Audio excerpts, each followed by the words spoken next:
Hello, everyone. Welcome to our daily Advent and devotion this morning.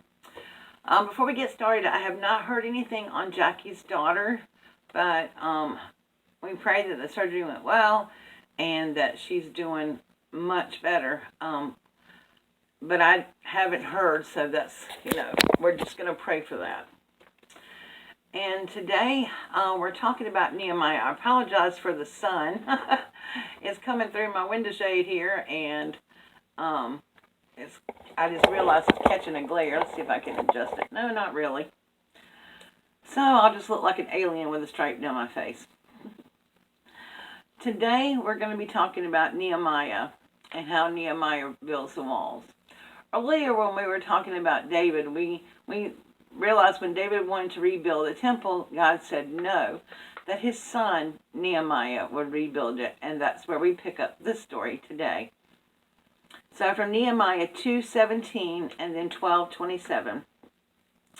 Then I, Nehemiah, said to them, "You see the trouble we are in. Jerusalem lies in ruins, and its gates have been burned with fire.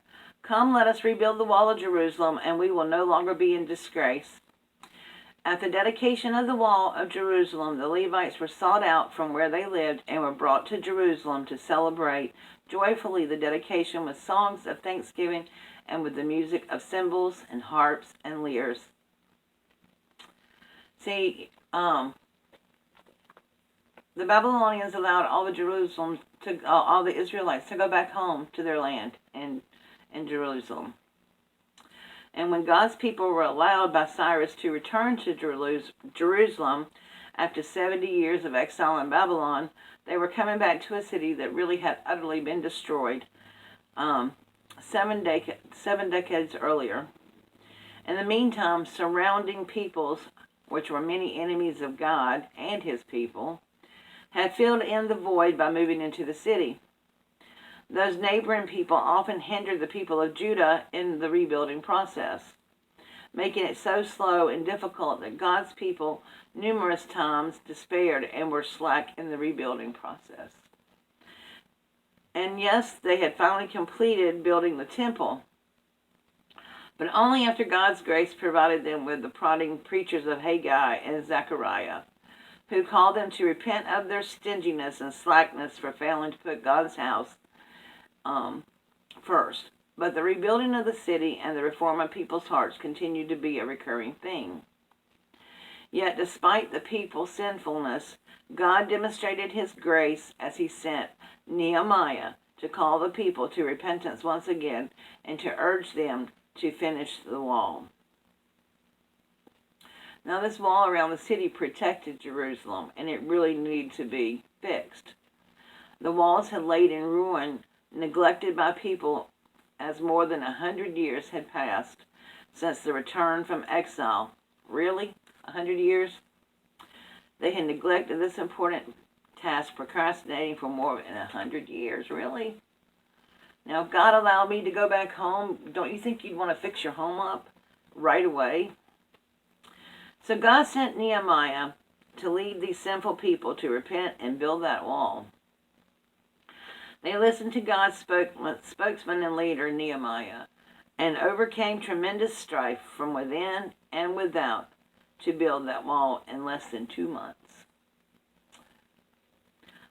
They built that wall in 52 days, fighting off enemies with a sword in one hand and a hammer in another. Those same walls were still in place 400 years later as we turn the pages of Scripture in the New Testament. However, the repentant hearts and lives of God's people that had completed that wall with Nehemiah had given way to sinfulness and unrepentant hearts, both among the leaders of the temple and the descendants of the builders. They just never learned. The sins of the people and their unrepentant hearts has caused a reoccurring wall to be built. It was a wall of sin, a wall that separated man from God.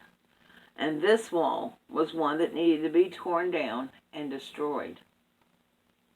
Once again, God's grace had provided a powerful prophet, John the Baptist, to preach and reform a baptism of repentance. God was calling the people to turn from their sinful selves and return to their loving God.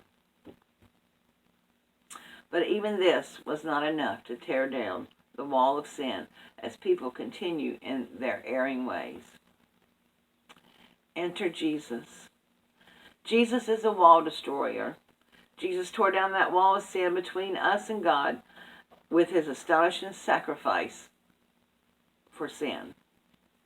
During this Advent season, God's grace continues to call us to repent and believe in Jesus the Savior.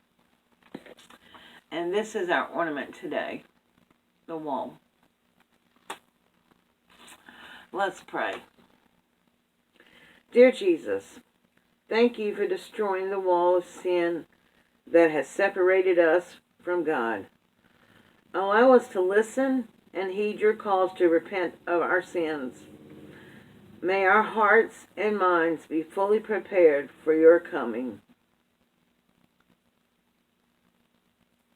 And Father, we ask you to be with Stacy, who is Jackie's daughter, and she is your child, Lord. And we don't know the outcome of her surgery, but you do.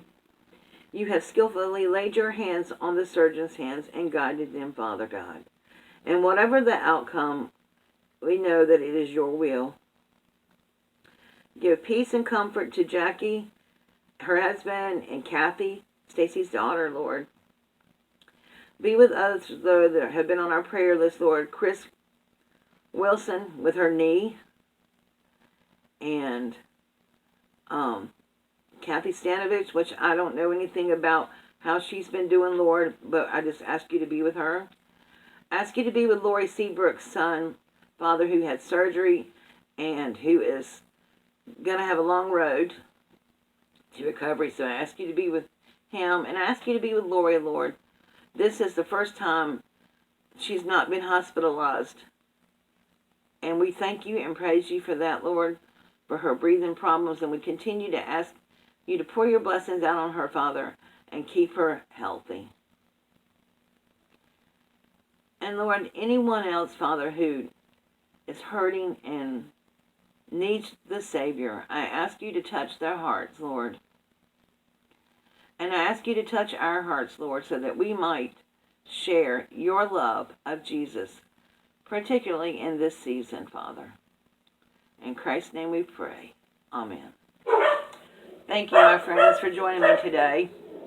The knuckleheads are getting loud out there. So have a beautiful, blessed day, and I will see you all tomorrow. God bless.